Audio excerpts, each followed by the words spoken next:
Hi friends, this is your pal Scott Garibay, and today we are going to talk about a new low in the coverage of Dungeons and Dragons events.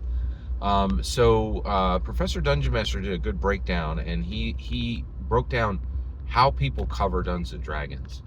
So he talked about Dungeons and Dragons event, Dungeons and Dragons news. People cover Dungeons and Dragons news. People do unpacking of Dungeons and Dragons.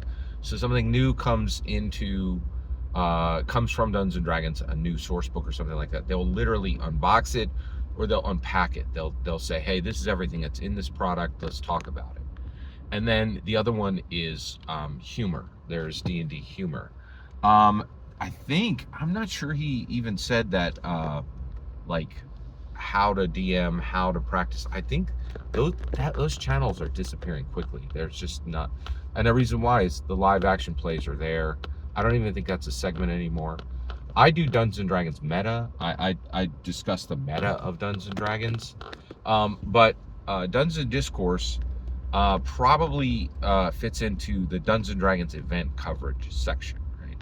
So Dungeons and Discourse has a channel, and pretty much like the vast majority of this is just it's a lot of clickbait titles, in my humble opinion, and a lot of D&D is over, right? And the last one, and so what I'm talking about today is specifically a video that said Dungeons and Dragons is officially over, which Dungeons and Dragons is not over, and it certainly isn't official. That is ridiculous bunk. And I will say right now, I think the vast majority of content on this person's channel is ridiculous bunk. Right? Just in my humble opinion, it's outrageous. And you're like, well, Scott, how can you say that? Because I went on their channel, I watched this video, and below it showed me a playlist, and on the playlist, of the 2025 video that said D&D is officially over, there was a thumbnail of Dungeons and Discourse person with D&D on a cemetery stone. What do they call those funerals? A tombstone, right? And it said 1974 to 2023. So you've been saying that D&D is over for literally since 2023, right? Like, it's just, oh, that D&D has been over.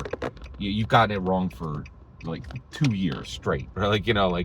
And it reminds me, what I think is really fascinating is it reminds me of a guy. So I'm an evangelical Christian. So Dungeons and Discourse is like the Harold Camping of Dungeons and Dragons. Like, just comes and says, hey everybody, Dungeons and Dragons is over. I've done the calculations and here it is. Harold Campion would tell his people, hey, Jesus is coming back on this exact day. Oh, sorry, got it wrong. Didn't carry a 4. Oh, he's coming back on this day.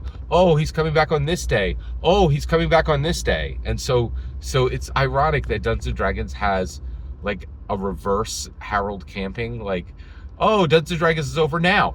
Oh, Dungeons and Dragons is over now. And Dungeons and Dragons is never over, right? It's just ridiculous bunk, right? And it's clickbait titles, in my humble opinion. So, all right, that's not even the point of this video. Let's get right to the point of this video. Okay, so the point of this video is, in this video, Dungeons and Dragons is officially over. There is a terrible, terrible new low in Dungeons and Dragons coverage, event coverage, and that is modern misogyny. Misogyny against female designers and female leads, right?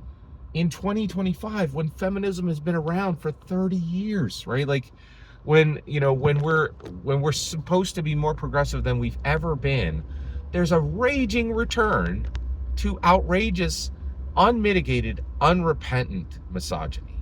Okay, and I believe that Dungeons and Discourse is engaging in misogyny toward 2 women, in my opinion, on the Dungeons and Dragons design team.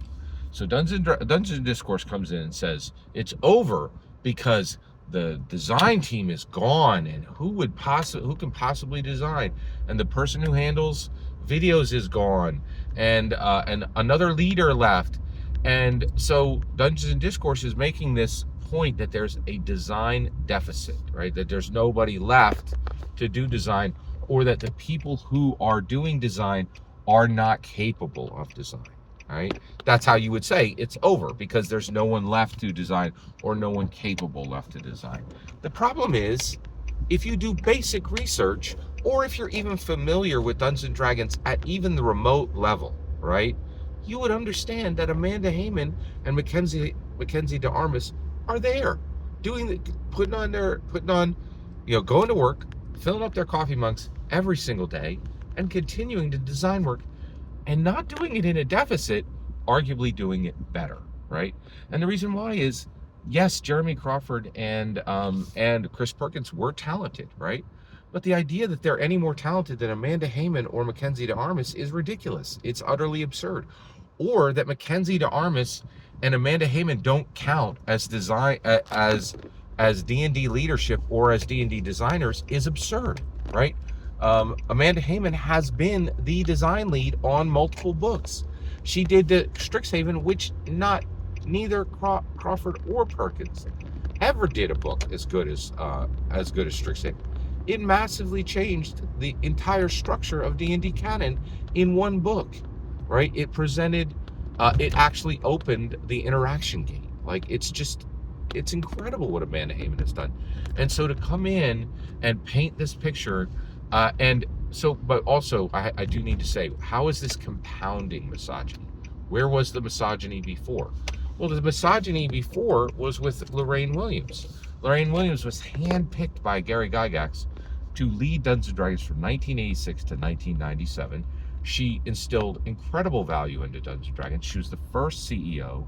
She created Dark Sun and other amazing, Spelljammer, amazing settings that are being reinvigorated today, right?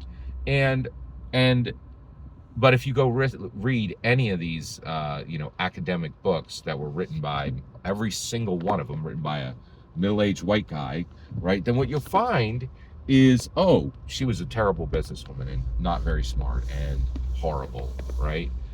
And so you had this outrageous misogyny in the 80s, 90s, 2000s. Maybe you could understand that because we were so regressive and we just didn't know, right? And even then it was horrible, right? But now, this stuff is taught in colleges. This stuff is even taught in high school. Feminism has been a thing for 30 years easily. And Amanda Heyman and Mackenzie DeArmas are not hard to find. Their work is right there, right? And so for Dungeons and Discourse to come in and compound again the outrageous misogyny of the 80s, 90s, and 2000s, and update it for a 2025 audience for clicks is outrageous. It is abominable. And I believe Dungeons and Discourse owe both Amanda Heyman and Mackenzie DeArmas a personal apology. I will say this one last thing. It's not just Dungeons and Discourse. Character Sheet on Conflict.com did exactly the same thing very recently. There's multiple grognards who, dip their toe into D&D event coverage who have done the same thing. It's not just Dungeons and Discourse, but I think that Dungeons and Discourse, it's particularly bad. And because it's bad. It's just very bad. Anytime you compound misogyny, it's bad. And I think that's what Dungeons and Discourse is doing. Dungeons and Discourse is compounding misogyny, in my humble opinion. Every single word you just heard in this video is my humble opinion. Nothing more, nothing less. The important part is when I get to hear your humble opinion, when you get in the comments and send your traffic. Please consider liking and subscribing, and have a fetch millennium.